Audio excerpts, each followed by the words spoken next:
Good evening, all. Welcome.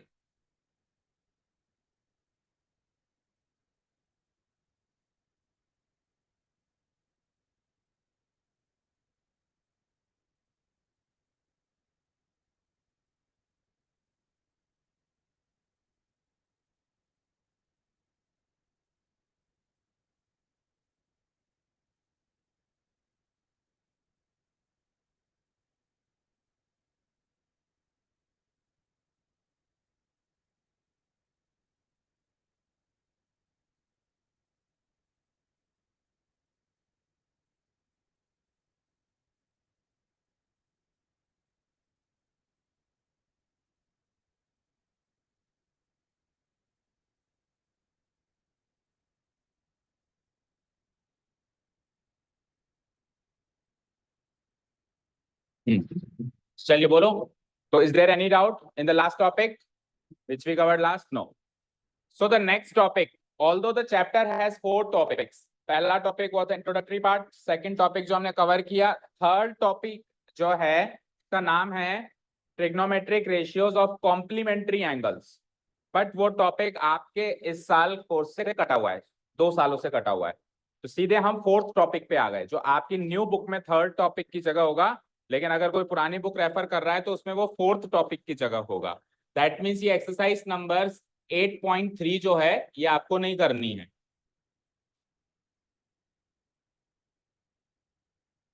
ठीक है. तो अगर कोई पुरानी बुक रेफर कर रहा है तो इस एक्सरसाइज को आप स्किप करके, और 8.4 आपके लिए 8.4 है और न्यू बुक्स होल्डर्स के लिए 8.3 होगी. Okay. So let's see what the topic is about. The next topic and the last topic and the most important topic of the chapter. Topic name is trigonometric identities. अब आपने a plus b का whole square सबने सीखा होगा. क्या होता है a plus b का होल स्क्वायर? लिख देता हूं मैं. a plus b का होल स्क्वायर, सब लोग ध्यान से सुनेंगे, बातें बिल्कुल बंद. a square plus 2ab plus b square. ये सबने याद किया है? अच्छा, आपने ये भी सुना होगा कि इसको अल्जेब्रिक आइडेंटिटी कहते हैं. ये एक अल्जेब्रिक आइडेंटिटी, ऐसे कुछ और अल्जेब्रिक आइडेंटिटीज होती हैं. तो ये अल्जेब्रिक आइडेंटिटी क्यों है, इस बात पे किसी का ध्यान गया? मतलब ये आइडेंटिटी क्यों है? What do you understand by an identity? Identity का मतलब क्या होता है मैथ्स? मैथ्स में आइडेंटिटी का मतलब क्या होता है? अगर आपको ये समझ में आएगा कि ये अल्जेब्रिक आइडेंटिटी क्यों है, तभी आपको ये समझ में आएगा कि जो मैं बताने वाला हूँ वो ट्रिग्नोमेट्रिक आइडेंटिटी क्यों है. तो पहले तो आप अल्जेब्रिक या ट्रिग्नोमेट्रिक को छोड़ो, पहले तो आप ये बताओ आइडेंटिटी का मतलब क्या होता है. वो मैथ्स की बात कर रहा हूं मैं, वो आइडेंटिटी पहचान वाला आइडेंटिटी नहीं है. मैथ्स में आइडेंटिटी का मतलब क्या है, बोलो.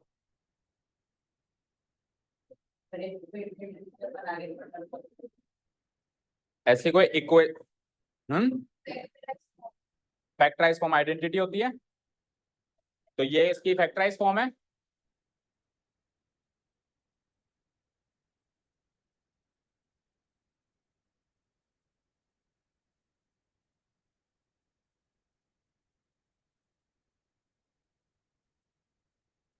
हाँ बोलो. ये इसकी फैक्टराइज फॉर्म है. कौन सी? ए प्लस.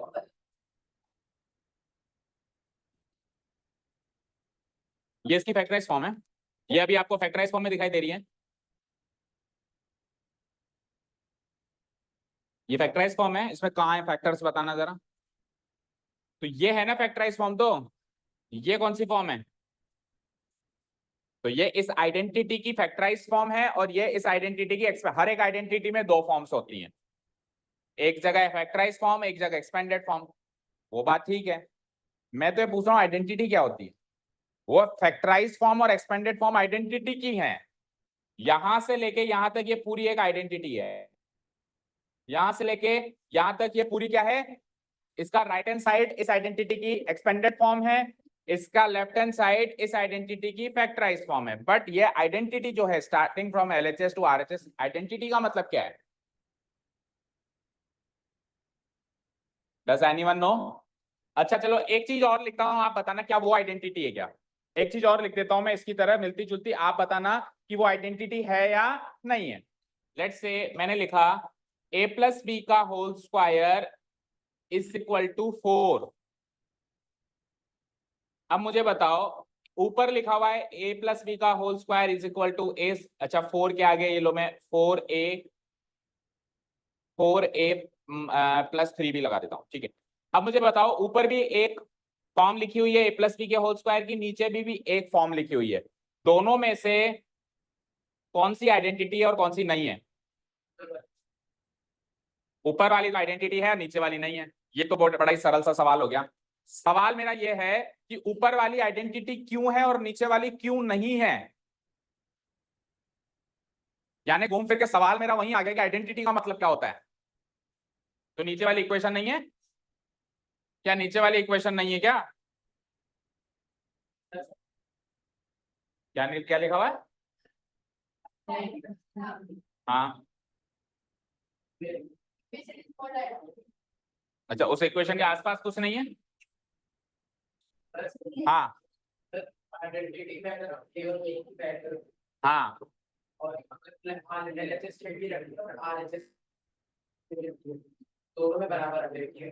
नीचे वाले में नहीं आएगी।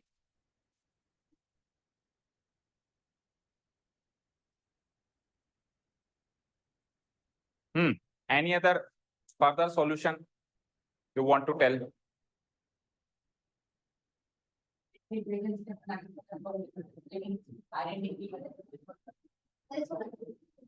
बताओ, नंदिनी बोलो। नहीं बोलोगी तो सोचो। हम्म, संयम बोलो। तन्वी, रिया, कृतिका। अब सुनना ध्यान से जो मैं कह रहा हूं, बड़े ध्यान से सुनिएगा। नीचे ऊपर और नीचे दोनों जगह एक इक्वेशन की बने, ये भी एक इक्वेशन है, वो भी एक इक्वेशन है, पर उस इक्वेशन को आइडेंटिटी का दर्जा प्राप्त है, इस इक्वेशन को आइडेंटिटी का दर्जा प्राप्त है, इधर से एक इक्वेशन है। तो एक इक्वेशन आइडेंटिटी कब बनती है? एक इक्वेशन आइडेंटिटी कब बनती है?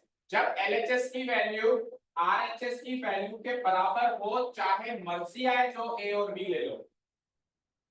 नीचे वाली इक्वेशन में ए और बी की कुछ स्पेसिफिक वैल्यू के लिए ही ये ट्रू है, हर वैल्यू के लिए ट्रू नहीं है।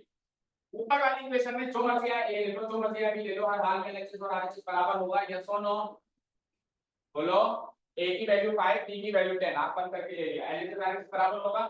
किसने कहा नहीं? ए की वैल्यू 100, बी की वैल्यू 99 है, तो फिर भी एलएचएस आरएचएस बराबर होगा। किसने कहा नहीं? ए की वैल्यू -99 और बी की वैल्यू 1.3, अभी भी एलएचएस आरएचएस बराबर होगा। तो ए और बी की किसी भी वैल्यू के लिए जब एलएचएस और आरएचएस बराबर होता है, उस इक्वेशन को कहते हैं आइडेंटिटी। क्या कहते हैं उसको? लेकिन सेकंड वाली इक्वेशन ए और बी की कोई पर्टिकुलर वैल्यू होगी जिसके लिए बराबर होगा, दैट्स इट, उससे ज्यादा नहीं। हर वैल्यू के लिए वो बराबर या हर वैल्यू के लिए वो ट्रू नहीं है। ये इक्वेशन हर वैल्यू के लिए ट्रू नहीं है, स्पेसिफिक वैल्यू के लिए ट्रू है। और ऊपर वाली इक्वेशन ए और बी की हर वैल्यू के लिए ट्रू है। समझ गए क्या आइडेंटिटी का मतलब और एक जनरल नॉर्मल इक्वेशन का मतलब? समझ गए? बोलो समझे कि नहीं समझे? समझ गए ना? फॉर एग्जाम्पल सपोज करो, मैंने कहा, इधर देखो स्क्रीन पे, मैंने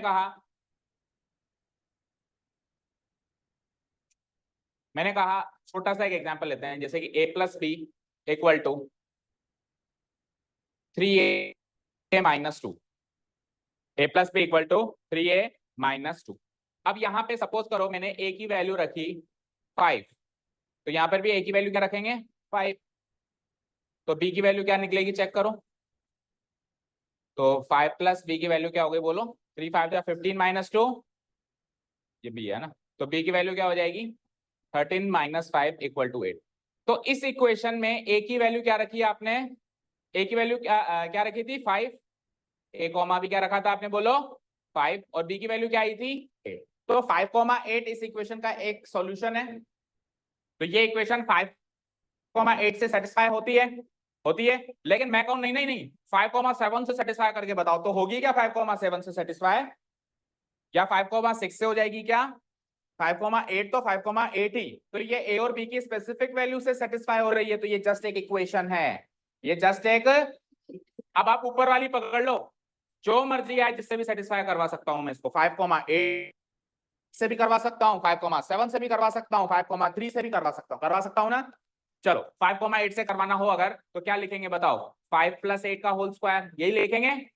इधर क्या लिखेंगे? 5 का square plus 2 into 5 into 8 plus B का स्क्वायर यानी 8 का स्क्वायर। अब एलएचएस आरएचएस बराबर है यानी ये चेक करो, 5 + 8 क्या होता है? 13 का स्क्वायर क्या होता है?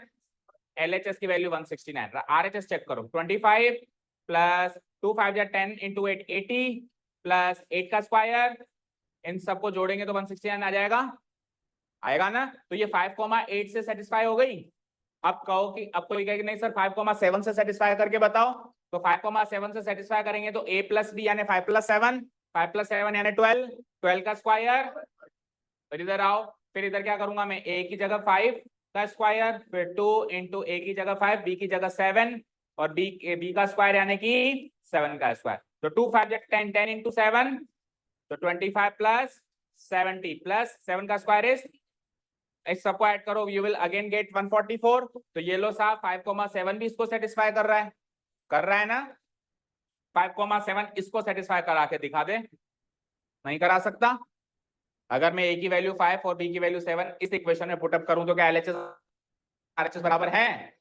नहीं है। तो ये जस्ट एक साधारण इक्वेशन है, क्योंकि ये a और b की पर्टिकुलर वैल्यूज के लिए ही ट्रू है, और वो a और b की एनी वैल्यू के लिए ट्रू है, टेक एनी वैल्यू, इसीलिए वो एक आइडेंटिटी है। अब समझ में आया क्या? अब समझ में आया? इनफाइनाइट सॉल्यूशंस होते हैं, मान ली बात, इसके भी हैं, इसके भी इनफाइनाइट सॉल्यूशंस हैं, लेकिन a की वैल्यू 5 और b की वैल्यू 7, इसका सॉल्यूशन है क्या? है क्या? वो तो कुछ भी ले लो ना, वो तो किसी के लिए भी मना नहीं कर रहा, नहीं तो मना कर रहा है ना। इनफाइनाइट सॉल्यूशन होने का मतलब ये थोड़ी ना कि मर्जी है जो ले लो, उसमें तो मर्जी है जो ले लो। a की वैल्यू 5 और b की वैल्यू 7 से वो सेटिस्फाई ना, क्या ये हो रही है? ये तो a की वैल्यू 5 और b की वैल्यू 8 के साथ सेटिस्फाई होगी ना, ये तो अपनी शर्त है, तो ये आइडेंटिटी नहीं बन सकती। ये एक जनरल इक्वेशन, अभी क्लियर है? क्लियर? तो फर्स्ट लाइन हम सीखेंगे आइडेंटिटी का मतलब क्या होता है, और जितनी भी हमने अलजेब्रिक आइडेंटिटी सीखी हैं वो ए और बी की हर वैल्यू के लिए ट्रू है, या किसी ने एक्स और वाई में सीखी है तो एक्स और वाई की हर वैल्यू के लिए ट्रू है। Like a square minus b square क्या होता है? a plus B into a minus B, तो वहां पे take any value of a, take any value of b। लेकिन ये चीज याद रखना, a की वैल्यू अगर आपने 5 दी है एलएचएस में, तो आरएचएस में भी a की वैल्यू 5 की लेनी पड़ेगी। ऐसे नहीं करना a की वैल्यू एलएचएस में तो 5 ले लो और आरएचएस में 3 ले लो, वो नहीं करेगा। a की वैल्यू जो भी लिया है एलएचएस आरएचएस में सेम लेनी पड़ेगी, b की वैल्यू जो भी लिया है एलएचएस आरएचएस में सेम लेनी पड़ेगी, तब वो ट्रू होगी, तो उसको हम कहते हैं लो कुछ भी लेकिन सेम लो एलएचएस आरएचएस। समझ आया? समझ आया? So the first line which we come to study is, और ये आपको डिस्क्लेमर दे देते हैं, एक नंबर का क्वेश्चन आया हुआ है बोर्ड एग्जाम्स में, what is define identity, what do you understand by identity. जो भी बुक में लिखा रहता है सब आ सकता है। An identity, an equation is called an identity, एक इक्वेशन आइडेंटिटी बन जाती है, कब बन जाती है? When it is true for all the values of the variables involved, उसके अंदर जितने भी वेरिएबल्स इन्वॉल्व है उसकी हर एक वैल्यू के लिए वो ट्रू साबित हो। जैसे अभी ए और बी वाली आइडेंटिटी में ए और बी वेरिएबल्स इन्वॉल्व है, तो ए और बी की कोई भी वैल्यू के लिए वो ट्रू है ना, है ना, तो वो उसको हम क्या कहते हैं? आइडेंटिटी। समझ आया? So we will start writing down, we will start the topic by writing the definition of identity. लिखो, आइडेंटिटी की डेफिनेशन से स्टार्ट करेंगे हम, क्योंकि ट्रिग्नोमेट्रिक आइडेंटिटी तो तब समझ आएगी ना जब आइडेंटिटी क्या होता है वो समझ में आएगी, राइट? लिखो आइडेंटिटी की डेफिनेशन, पहले तो राइटिंग डालो ट्रिग्नोमेट्रिक आइडेंटिटीज, एंड उसके अंदर फिर first definition is identity, what is identity.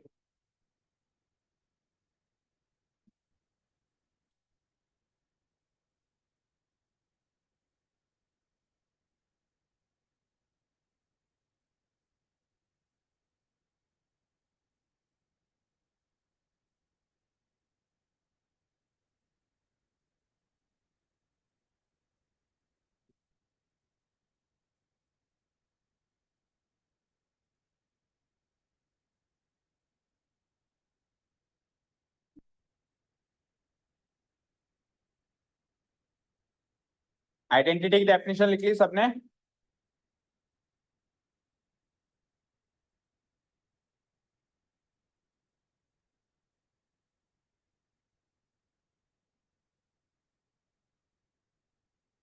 Identity की डेफिनेशन लिख ली सबने? अब मुद्दा तो ट्रिग्नोमेट्रिक आइडेंटिटी का है। जब आइडेंटिटी समझ में आ गई तो ट्रिग्नोमेट्रिक आइडेंटिटी समझ में आ जाएगी। सरल सी भाषा में बात करें, आइडेंटिटी क्या होता है वो पता चल गया। तो ऐसी आइडेंटिटी जिसके अंदर ट्रिग्नोमेट्रिक रेशियोज का इन्वॉल्वमेंट हो, वो identity becomes trigonometric identity. Very easy. मतलब है तो ये अभी भी आइडेंटिटी, इसके अंदर जो वेरिएबल्स इन्वॉल्व होंगे, जो मर्जी आए ले लो, ट्रू होगी। जैसे आइडेंटिटी क्या होती है, आइडेंटिटी के अंदर जो भी वेरिएबल्स इन्वॉल्व हो, वो वेरिएबल्स की किसी भी वैल्यू के लिए ट्रू होती है। तो अब ट्रिग्नोमेट्रिक आइडेंटिटी भी एक ऐसी आइडेंटिटी है जो उसके अंदर जो भी वेरिएबल्स होंगे वो हर वैल्यू के लिए ट्रू होगी। और ये ट्रिग्नोमेट्रिक आइडेंटिटी है, इसलिए इस आइडेंटिटी में ट्रिग्नोमेट्रिक रेशियोज शामिल होंगे, एलएचएस में या आरएचएस में या दोनों जगह। ठीक है, तो नीचे देखो ट्रिग्नोमेट्रिक आइडेंटिटी की डेफिनेशन क्या है। An equation involving trigonometric ratios, ऐसी इक्वेशन जिसके अंदर फर्स्ट ऑफ ऑल क्या होना चाहिए, क्या होना चाहिए first of all, trigonometric ratios. लेकिन उस इक्वेशन में ट्रिग्नोमेट्रिक रेशियोज होना उसको ट्रिग्नोमेट्रिक आइडेंटिटी बनाएगा। कब बनाएगा? When it is true for all the values of theta. अब जो एक जनरल आइडेंटिटी होती है उसके अंदर वेरिएबल्स कौन होते हैं, ए, बी, एक्स, वाई। लेकिन जो एक ट्रिग्नोमेट्रिक आइडेंटिटी होगी उसके अंदर वेरिएबल्स कौन होंगे, थीटा। उसके अंदर वेरिएबल कौन होगा, वो एंगल उसका वेरिएबल होगा। क्योंकि अभी मैंने कहा साइन की वैल्यू बताओ नंदिनी, तो नंदिनी कहेगी सर आप थीटा बताओ। वाजिब बात है ना। मैंने कहा साइन बताओ, साइन की वैल्यू क्या होती है, तो नंदिनी कहेगी सर आप थीटा बताओ, फिर मैं बताऊंगी साइन की वैल्यू। अगर मैंने थीटा का 30 डिग्री तो ये कहेगी 1/2 है। अगर मैंने थीटा का 45 डिग्री तो कहेगी 1/√2 है। तो थीटा बदल रहा है तो साइन की वैल्यू बदल रही है। बोलो। तो यानी कि ट्रिग्नोमेट्रिक आइडेंटिटी में मेन चीज क्या होगी, थीटा, उस पर बेस्ड होगी उसकी वैल्यू। ठीक है, क्या कहता है ये, एक इक्वेशन जिसमें ट्रिग्नोमेट्रिक रेशियोज हो, वो ट्रिग्नोमेट्रिक आइडेंटिटी बन सकती है या बन जाएगी। कब बनेगी, व्हेन इट इज ट्रू। वो ट्रू होनी चाहिए वो इक्वेशन, चाहे से थीटा कुछ भी ले लो, एनी वैल्यू ऑफ थीटा के लिए हो या ऑल वैल्यूज ऑफ थीटा के लिए, वो इक्वेशन ट्रू होनी चाहिए। ट्रू होने का मतलब होता है LHS should be equal to RHS, या सैटिस्फाई होनी चाहिए। Okay, that is true for all the angles. Theta का मतलब क्या है वहां पे, एंगल्स। थीटा का मतलब क्या है वहां पे, angles. That is it should be true for all the angles. अब हमारे पास तीन बेसिक ट्रिग्नोमेट्रिक आइडेंटिटीज हैं, यहां तक लिखो और फिर हम चलते हैं आइडेंटिटीज की तरफ। There are three basic trigonometric identities generally used. There are three basic trigonometric identities generally used, यहां तक लिख लिया।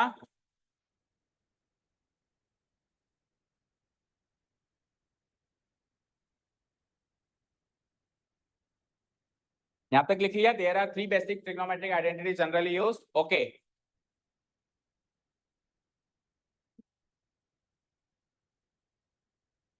अब आप मुझे एक चीज बताइए, एक राइट एंगल ट्राइंगल में पाइथागोरस थ्योरम सबको लगाना आता है? संयम लगा के बताओ। हाँ करा ना भी हमने, आता है, लगा के बताओ कैसे लगता है। Using Pythagoras theorem what we get, वो बताओ।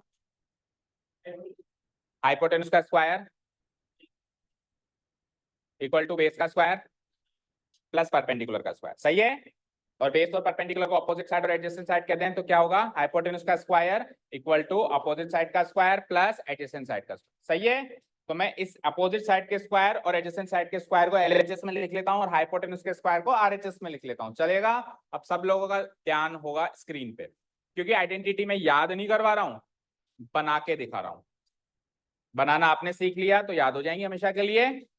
ठीक है, बैठो, बोलो। पाइथागोरस थ्योरम लगाई हमने, सिंपल सी, अपोजिट साइड का स्क्वायर प्लस, बोलते जाओ आगे, एडजेसेंट साइड का square is equal to hypotenuse का स्क्वायर। सर आप तो ऐसे बताते थे एबी का स्क्वायर प्लस बीसी का स्क्वायर बराबर एसी का स्क्वायर, तो वो तो पर्टिकुलर ट्राइंगल एबीसी के लिए था।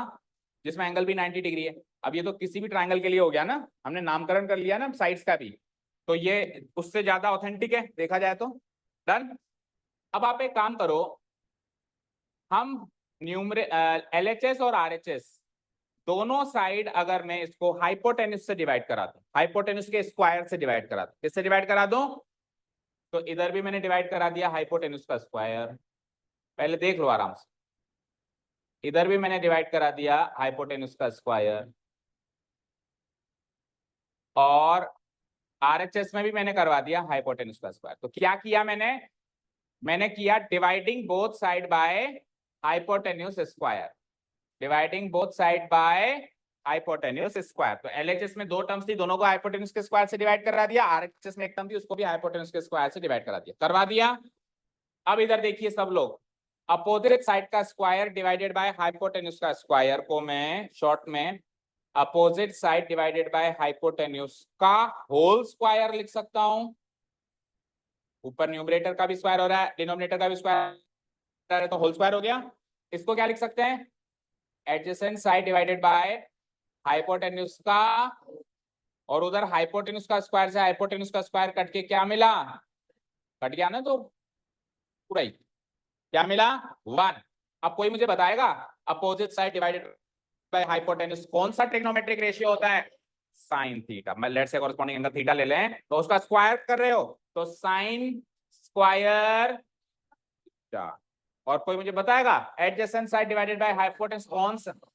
Cos square theta equal to, ये आपके सामने पहला ट्रिग्नोमेट्रिक रेशियो आइडेंटिटी प्रेजेंट हो गई। अब मुझे बताओ, क्या मैंने यहाँ पे थीटा अपनी मर्जी से 30 डिग्री लिया क्या मैंने हाइपोटेन्यूज को 13 सेंटीमीटर ली क्या मैंने अपोजिट साइड को पर्टिकुलर 12 सेंटीमीटर ली नहीं ली ना। तो यानी कि ये जो आइडेंटिटी बन गई है थीटा के हर वैल्यू के लिए ट्रू है, क्योंकि मैंने कोई पर्टिकुलर वैल्यू लेके इसको नहीं बनाई। समझ गए? मैंने कोई पर्टिकुलर वैल्यू लेके इसको बनाता तो उस पर्टिकुलर वैल्यू के लिए ट्रू होती, लेकिन मैंने कोई hypotenuse opposite side adjacent side theta कुछ भी पर्टिकुलर नहीं लिया, ठीक है, बन गई। दैट मींस ये थीटा की एनी वैल्यू के लिए ट्रू है। थीटा 30 डिग्री लोगे तो भी LHS बराबर RHS आएगा, थीटा 60 डिग्री लोगे तो भी आएगा, थीटा 45 डिग्री लोगे तो भी आएगा, थीटा 0 डिग्री लोगे तो भी आएगा। लेके देख लो कोई भी एक थीटा, बोलो क्या ले थीटा? 0। Okay fine. तो साइन 0 का sine square 0 degree plus cos square 0 degree, sine square 0 degree 0, cos square 0 degree 1, 0 plus 1 1। और कोई लेके देख लो 60 डिग्री। ओके, तो ये लो साहब, साइन स्क्वायर 60 डिग्री क्या होता है बोलो? √3/2 तो साइन 60 होता है, साइन स्क्वायर भी है तो √3/2 का, और कॉस स्क्वायर 60 डिग्री क्या होता है बोलो? कॉस 60 क्या होता है? और तो उसका स्क्वायर करो जरा, करो। √3/2 का स्क्वायर क्या होता है? 3/4। और 1/2 का स्क्वायर क्या होता है? और 3/4 प्लस 1/4 क्या होता है? तो थीटा में मर्जी है जो ले लो, ये कभी गलत साबित नहीं हो सकती, क्योंकि इसको कहते हैं आइडेंटिटी। तो क्या कहते हैं? Take any value of theta, LHS side will always be equal to RHS side. तो ये पहली ट्रिग्नोमेट्रिक आइडेंटिटी याद हो गई क्या? Tell me. Sine square theta plus cos square theta is equal to, अब कई जगह ऐसा कह देते हैं कि ये तो एक आइडेंटिटी बन गई,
हाँ जी।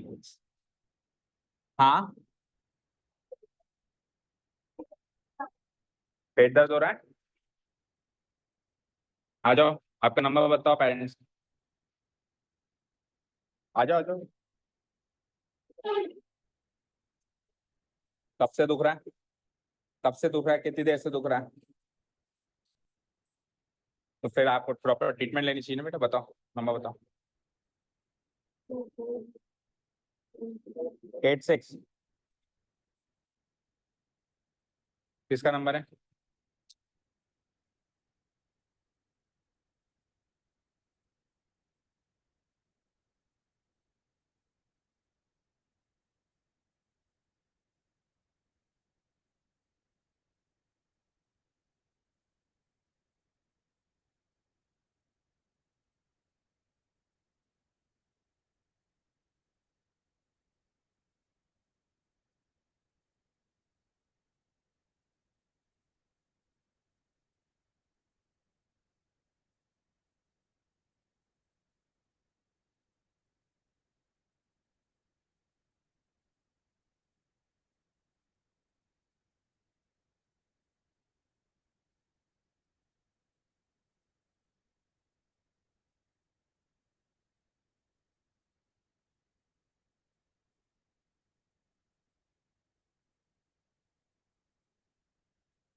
ओके, सो ये ब्रैकेट के अंदर जो पैक है ना बेटा, ये तो है हमारी मेन आइडेंटिटी जो हमको याद करनी है।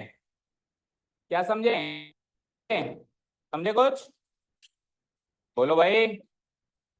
ये जो ब्रैकेट के अंदर पैक है ना, रेक्टेंगुलर ब्रेसेस के अंदर देख पा रहे हो आप,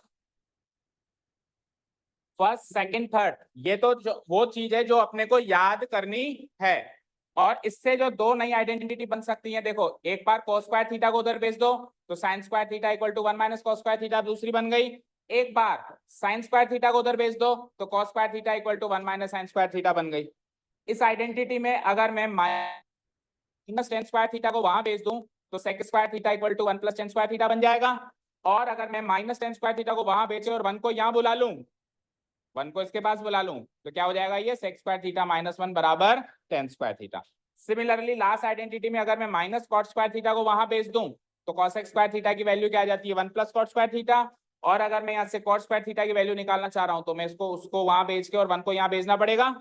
तो मैं 1 को यहाँ भेज दूं, या फिर उधर से भी देख सकते हो, जो इसकी दूसरी फॉर्म बनी है, इस दूसरी फॉर्म से अगर मैं 1 को इसके पास बुला लूं तो cosec स्क्वायर थीटा माइनस 1 हो जाएगा और दूसरी साइड क्या रह जाएगा, कॉट स्क्वायर थीटा। तो कहने के लिए तो 1 2 3 4 5 6 7 8 9 आइडेंटिटीज हैं, लेकिन हम बात करेंगे इधर वाली अपने को लर्न करने की जरूरत नहीं है। अगर हमने ये तीन मेन आइडेंटिटीज लर्न कर ली तो हमको इनडायरेक्टली नो की नो याद हो गई। ये लिख ली क्या एक बार, तो मैं आगे की बात कहूं, जल्दी करिए।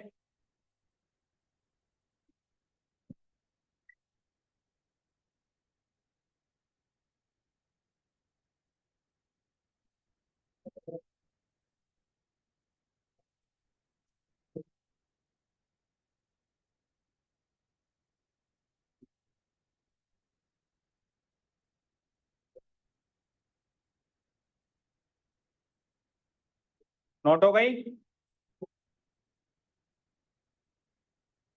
हो गई नोट? चलिए अब स्क्रीन पे आइए फटाफट। देखिए भाई, आपकी बुक्स के अंदर आपको ये पहली नंबर की आइडेंटिटी दिखाई देगी, और ये दोनों नहीं दिखाई देंगी। अंडरस्टूड होगी कि ये तो इसी से बनी है। दूसरे नंबर का जो सेट है जिसमें 3 फॉर्म्स हैं, उसमें बुक में आपको ये वाली फॉर्म दिखाई देगी और ये नहीं दिखाई देगी। मतलब तीनों सेट में से एक एक फॉर्म तो दिखाई देगी और बाकी 2 की अजम्पशन है कि आप बना लोगे। तीसरे सेट में भी बुक में ये वाली फॉर्म दिखाई देगी और ये वाली फॉर्म नहीं दिखाई देगी। यानी बुक आपको कह रही है कि एक तो ये याद करो, एक नंबर, ये दूसरा नंबर और ये तीसरा नंबर, ये 3 आइडेंटिटी याद करो, बाकी 6 फॉर्म्स रहने दो। समझ गए मैं क्या कहने जा रहा हूं? तो आपको क्या करेंगे, इस सेट में से याद करो, इन 3 के सेट में से वो याद करो और इन 3 के सेट में से ये याद करो। ये इसको मेन आइडेंटिटी मान रहा है, बाकी ये और ये दोनों उससे बनी हुई फॉर्म्स मान रहा है। आ रहा है क्या प्रॉब्लम है? क्या बात कुछ ठीक हो रही है वहां पे? हाँ क्या खड़े होके बोलो क्या? बुक में ये 3 है, कौन सी 3 है बुक में बोल लो? हाँ सेकंड की फर्स्ट वाली, ये वाली इधर देखो, बुक में मत देखो, इधर देखो और बाद में देख लेना जो भी देखो। ठीक है? तो अभी जब हमने इसका प्रूफ स्टार्ट किया था, 3 आइडेंटिटी का प्रूफ किया था हमने, एक बार हाइपोटेन्यूज के स्क्वायर से डिवाइड कराया, एक बार अपोजिट साइड के स्क्वायर से डिवाइड कराया, एक बार एडजेसेंट साइड के, तो भी ये 3 बनी थी, याद करो। वो भी ये 3 बनी थी, याद करो। तो बुक इन तीनों को मेन मान की और बाकी सबको सेकेंडरी मान की, याद करो। लेकिन मैं आपको सजेस्ट करूंगा कि इस सेट में से तो बेटर है ये याद करो, लेकिन इस सेट में से भी ये ना याद करके ये करो और इस सेट में से भी ये ना याद करके ये करो। कहने का मतलब है ये 3 याद कर लो, ये याद करना आसान है और लेस कंफ्यूजिंग है, रेदर देन आप ये 3 याद करोगे। और ये 3 याद करने की गारंटी अभी मैं आपको देता हूं नेक्स्ट 2 मिनट्स के अंदर। शुरू करें, ये 3 हम कैसे याद करें। तो मैंने आपको प्रॉमिस किया था ट्रिग्नोमेट्री जब हमने स्टार्ट करी थी कि आप ट्रिग्नोमेट्री के 6 रेशियोज को sin cos tan उनके नीचे दी cosec sec cot इस पिक्चर से याद करोगे। तो इस पिक्चर के अंदर ही सब कुछ याद हो रहा है। इस पिक्चर के अंदर रेसिप्रोकल कौन किसका है वो भी याद हो गया, इस पिक्चर के अंदर कॉम्प्लीमेंट्री कौन किसका है वो भी याद हो गया, इसी पिक्चर के अंदर हम आइडेंटिटीज भी याद करेंगे।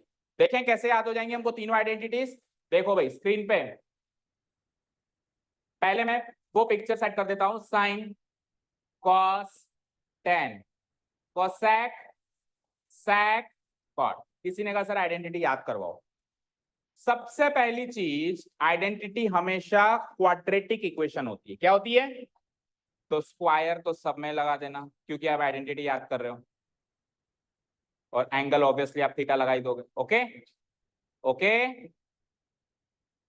अब पहली आइडेंटिटी तो हॉरिजॉन्टली यूं ही बन गई एज इट इज, प्लस लगा दो। ओके।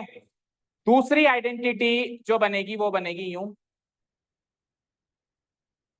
और बीच में लगेगा, और तीसरी आइडेंटिटी जो बनेगी वो बनेगी यूं, बची हुई जो 2 ट्रिग्नोमेट्रिक रेशियोज लाइक दिस। और इसमें भी क्या लगेगा, और तीनों आइडेंटिटीज के आरएचएस में लगा देना 1 1 1। अगर हम इस फॉर्म में याद करते हैं तो एटलीस्ट सबसे पहले तो ये याद हो जाता है कि आरएचएस में तो 1 है। आरएचएस में तीनों आइडेंटिटीज के क्या है? 1। तो बोलो पहली आइडेंटिटी इक्वल टू 1, दूसरी identity sec square theta minus tan square theta equal to 1, cos square theta minus cos square theta equal to 1। तो इस तरीके से तीनों जल्दी से याद हो गई। अच्छा, इसमें तो कंफ्यूजन होगा नहीं, और इसमें अगर आपने उल्टा कर दिया तो फर्क पड़ेगा नहीं। अगर आपने cos स्क्वायर थीटा को इधर पढ़ लिया और sin स्क्वायर थीटा को उधर पढ़ लिया तो क्या ही फर्क पड़ना है, दोनों प्लस ही तो हो रही है। लेकिन इन दोनों में फर्क पड़ जाएगा। अगर आपने tan स्क्वायर थीटा पहले पढ़ लिया या sec स्क्वायर थीटा बाद में पढ़ लिया, या इसमें cos स्क्वायर थीटा पहले पढ़ लिया cos स्क्वायर थीटा बाद में पढ़ लिया, तो फर्क पड़ जाएगा। तो उसको याद करने का तरीका भी सुनो, हमेशा लेफ्ट टू राइट जाएंगे, हमेशा। जैसे इन दोनों में लेफ्ट में कौन है, राइट में कौन है, तो हमेशा लेफ्ट टू राइट जाएंगे, तो माइनस लगाएंगे। इसमें भी लेफ्ट टू राइट जाएंगे तो माइनस लगाएंगे। और ऊपर में तो लेफ्ट टू राइट जाएंगे, ऊपर में तो अगर हम राइट टू लेफ्ट आ गए तो भी फर्क नहीं पड़ेगा क्योंकि बीच में क्या है, प्लस। तो बोलो याद हो गई क्या? बोलो याद हो गई? sin cos tan cosec sec cot। पहली identity sin square theta plus cos square theta equal to 1। Second identity left to right जाओ, यहां से ऊपर जाओ, sec square theta minus sec square theta equal to 1। बची ये दोनों कोने वाली, cosec square theta minus cot square theta equal to 1। Keshav को भी हो गई ना? जल्दी जल्दी कर, याद हो गई बेटा? तो अब जो हमने रेक्टेंगुलर ब्रेसेस में लिखी है वो इस फॉर्म में लिखी है, और बाकी जो दो फॉर्म्स हैं वो आप याद तो करना है, देखो उनको भी जितना याद कर सकते हो कोशिश कर लेना याद करने की, नहीं होगी तो ये तीन को याद रखना ही रखना, क्योंकि इससे वो बाकी दो भी बनाई जा सकती है। ओके ठीक है। एक्चुअली उनका जो सोचने का तरीका था वो ये था, उनकी भी गलती नहीं, देखो कोई किस फॉर्म से याद कराता है, कोई किस फॉर्म से याद कराता है। बुक ने क्या सोचा कि आपको आइडेंटिटी ऐसी याद कराई जाए जिसमें कहीं माइनस साइन ना हो, जिसमें कहीं पर भी माइनस साइन, तो पहली आइडेंटिटी की तो यही फॉर्म है जिसमें कोई माइनस साइन नहीं है। दूसरी आइडेंटिटी में इसमें माइनस साइन है, इसमें माइनस साइन है, लेकिन इसमें कहीं भी माइनस साइन, और तीसरी आइडेंटिटी में इसमें माइनस साइन है, इसमें माइनस साइन है। तो बुक ने क्या सोचा कि इस तरीके से बच्चों को याद कराया जाए जिसमें किसी भी आइडेंटिटी में माइनस साइन नहीं हो। और मैंने आपको कैसे याद कराया, इस तरीके से याद करो कि RHS हमेशा 1 हो। अब अगर आपको बुक किस तरीके से याद होता है तो वेल एंड गुड, और नहीं तो इस तरीके से याद कर लो तो भी ठीक है। ओके, कुल मिला के 9 के 9 याद होनी चाहिए, तब जाके अगली एक्सरसाइज हम सॉल्व कर सकते हैं। ओके, इतना नोट डाउन हो गया। अब नेक्स्ट टॉपिक जो है वो है प्रूफ। प्रूफ मैंने अभी आपको करके बता दिया है, जस्ट आपको नोट डाउन करना है। Proofs of trigonometric identities. कई बार प्रूफ करने के लिए आ जाता है कि प्रूफ करो sine square theta plus cos square theta equal to 1 होता है। तो जो अभी हमने तरीका प्रूफ करने का चूज किया था वैसे के वैसे प्रूफ कर लिखो।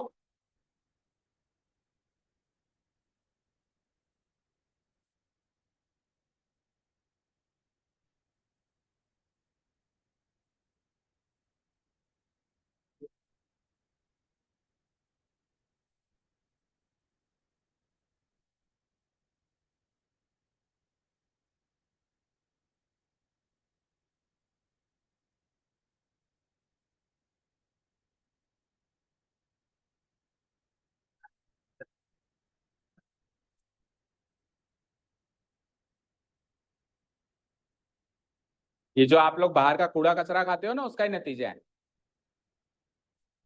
उसको जो पथरी हुई है। क्या वो कलम खाती है?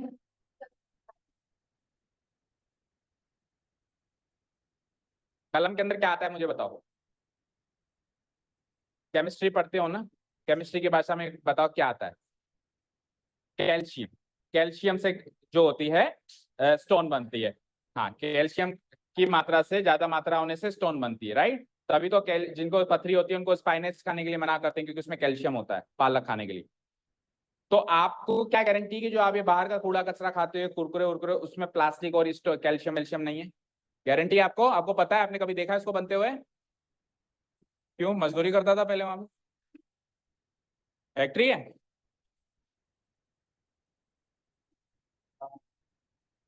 देखो बेटा, बैक्टीरिया अच्छा वाला भी होता है और बुरा वाला भी होता है, गुड बैक्टीरिया बैड बैक्टीरिया।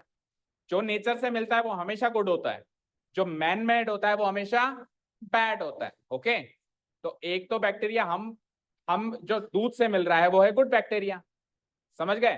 तो कैल्शियम ऐसा थोड़ा कि शरीर को चाहिए नहीं, शरीर को चाहिए, लेकिन हर चीज की अति बुरी होती है। अब हम ये कूड़ा कचरा खाते हैं, इसमें एक्सेसिव मात्रा में हमको ये मिलता है, जो पेट में कहीं ना कहीं इकट्ठा होता जाता है, धीरे धीरे डाइजेस्ट तो होता नहीं हो, और फिर पथरी का रूप, और आजकल तो कैंसर्स भी हो जाते हैं छोटी उम्र में।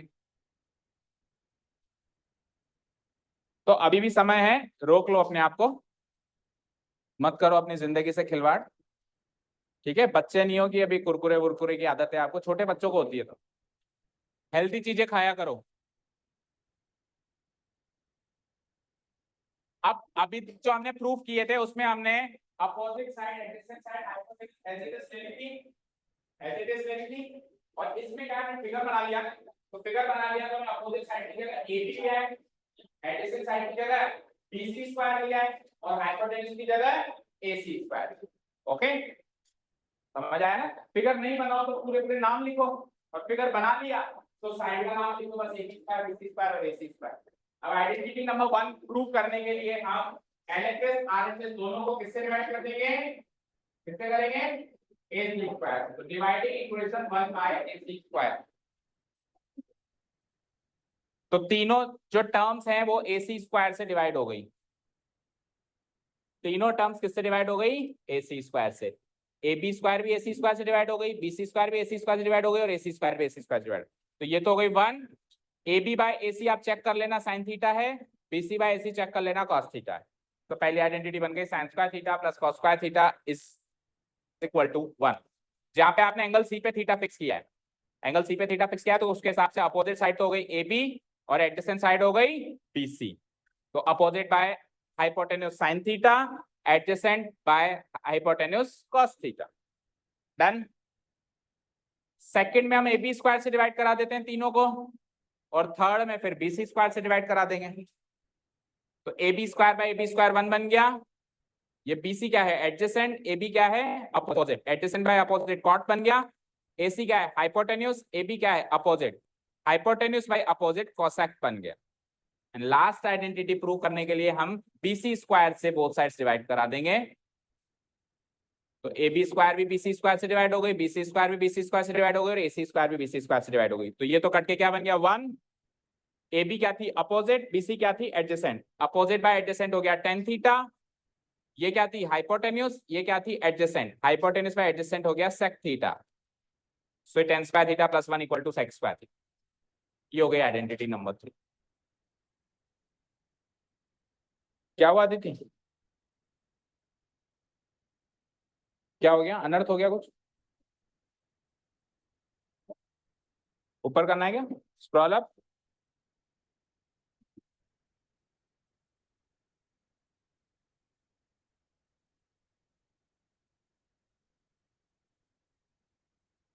उस डस्टबिन को देखो सब लोग, उस डस्टबिन को देखो सब लोग। देख लिया? खड़े होके देखो, दिख गया? उसके अंदर का, उसके अंदर का कूड़ा कचरा दिख रहा है? भर गया, पूरा फटने को तैयार है। चलो, हाँ ठीक है, भावनाओं को समझो। तो वो कितना भद्दा लग रहा है दिखने में? दिखने में भद्दा लग रहा है काफी। यही हाल हमारे, हमने हमारे पेट को डस्टबिन बना रखा है। क्या?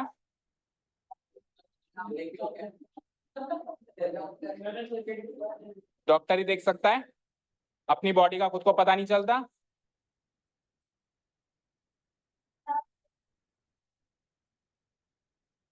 तो आप किसी डॉक्टर से जाके पूछ लीजिए जिसने देखा हो, अगर वो इससे कुछ गलत चीज कह दे तो, या ये कह दे जो मैं कह रहा हूँ गलत है। डायग्राम बताऊं? ट्राइंगल बनाना नहीं आता?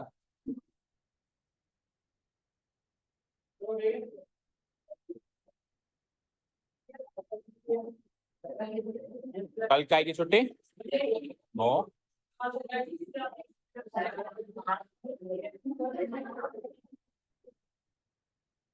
कल सर ने छुट्टी करी है?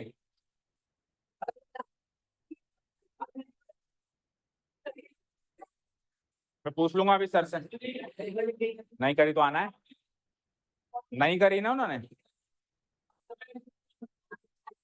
तो अपना सरकारी स्कूल है, अपना सरकारी स्कूल है क्या? मैं सरकारी हूँ। क्यों? सुबह क्या प्रॉब्लम है? एक ही दिन तो मिलता है सुबह बुलाने के लिए। आज, आज सोने के मजे ले लिए ना आपने, आज सुबह कहाँ बुलाया आपको? मैंने तो नहीं बुलाया ना। चलो, thank you so much for listening to us, have a nice day, keep learning and bye. In the next class we are going to start the last exercise. उससे पहले, उससे पहले ये आइडेंटिटीज याद हो जानी चाहिए।